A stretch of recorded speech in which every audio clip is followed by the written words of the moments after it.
guys, nandito si Tatay Rani. Hanggang dun sa dulo. Kabila naman, ayan. Mahilig na hapon po sa ating lahat. Alam nyo, Si Tatay Rani. respetuhin natin ang ating kapulisan dahil may ginagawa na dito naman silang tungkulin. Pero tayo rin naman po ay may karapatan. May karapatan tayo dahil ang gobyernong ito binubuo ng tao. Tama po ba? Kaya pakiusap ko na po, magkaroon po tayo ng konting disiplina po rito para naman po pagbibigyan tayo ng ating pong kapulisan. Alam naman po natin, ang pamilya ng kapulisan ay biktima rin po sa mga pagkakataon po ito. So ang ating po pakiusap po sa atin, huwag po tayong mapagod sa pakikipaglaban po. Dahil itong laban natin ito, para ho ito sa bayan natin at sa mga susunod na henerasyon. Ito po ay karapatan natin. Pero ulitin ko po kasi nakakalungkot, may privado po tayong nasa harapan at ang ating pakiusap, dito na lang po tayo sa harap ng simbahan at ang simbahan naman po ay para sa tao. Pero ang nakakalungkot, yung simbahan natin ay selective din po. So ulitin ko sa pagkakataong ito, huwag natin isuko ang ating karapatan. Tama! Ipaglaban natin dahil kitang-kita naman natin na kung ano ang diferensya ng gobyernong ito. Tama po! Si ating pambansang atin na ang nagsalita. Ano pa bang katibayan ang kailangan nila? Nakakalungkot dahil meron pong nagbibingi-bingihan, meron pong nakinabang sa kahinaan ng ating presidente.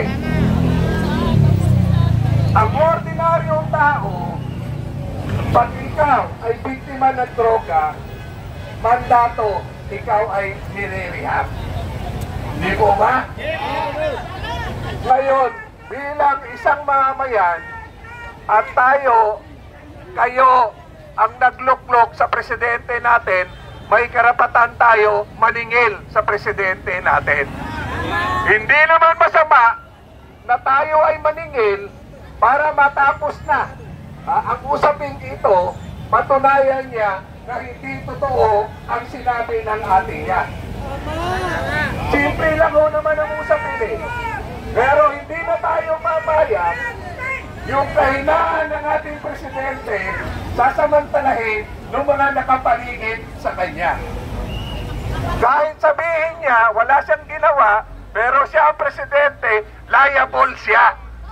Dahil siya ang chief executive natin. Lahat ng mali, sabihin man niya, tao niya, responsibilidad niya po yan.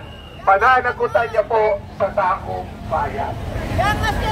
So, ulitin ko po, ang ating pong pinaglalaban dito para sa bayan natin, para sa mga anak natin, lalong-lalo na tayong mga ordinaryong tao, ang tinatamaan sa kawalang hiyaan ng gobyerno ito. Pero ulitin ko, ang ating mga kapulisan, huwag ho natin ito ituring na kalaban. Ito po ay ating kakampi na pipilitan, konting-konti na lang po yan. Mulat na rin naman po sila eh. Mulat na rin ang ating kapulisan na pagka-ordinaryong tao positive sa droga ay agad-agarang dapat mabigyan ng lunas para hindi na makasakit sa ating kapwa. Pero sa pagkakataong ito, ang ating pinaka-leader na mismo, ang sabi ng pambansang ate na ang ating leader ay nagdodroga. Droga sa umaga, droga sa tanghali, droga sa gabi, baha dito, baha doon, nakawan dito, nakawan doon, hindi niya pwede takasan ang responsibilidad niya po yan. Tama? Salamat po at nanindigan po kayo ngayon dito. Itong laban po ito, laban po sa ating bayan. Nagkamali man tayo, o yung iba man sa atin dito, tanggapin natin na ang eleksyon, ginagawa natin hanap buhay. Sana maging aral din po sa atin ito na matuto tayo pumili ng tamang leader. Tanggapin ang pera nila, pero iboto ang karapatan at yung tamang-tama at yung may kakayanan. Pareho tayo nabigyan ng aral sa sitwasyong ito. Madali tayong magtiwala muli. Wala sa atin ang pagkukulang kung hindi sa ating presidente o sa inyong presidente. Hindi ko naman binoto yan eh. Sa inyong presidente, na talaga namang sa ating pambansang ating wala na sa katinuan at wala na sa tamang pag-iisip. Alam naman natin yan, pag ang tao dulot sa droga, wala nang ginawa, wala nang ikapakinabang sa ating pamilya.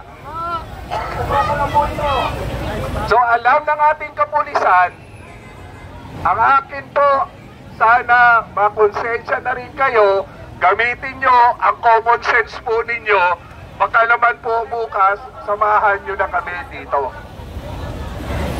Salamat po muli. Para sa bayan, para sa tao bayan, Marcos resign! Marcos resign!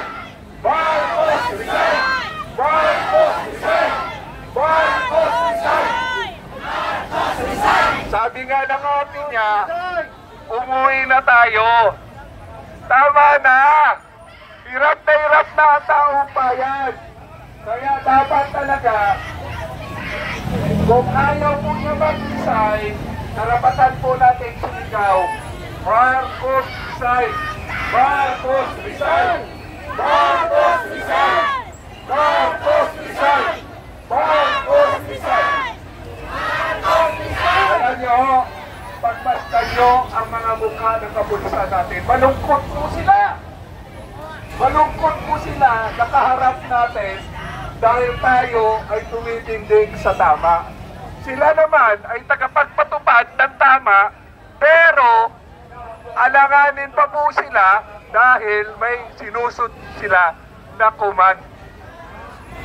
So yun lang po, marami po salamat. Huwag po nating sukuan ang bayan pong ito, ang bayan pong ito ay para po sa atin. Thank you, sir. Thank you. Salamat.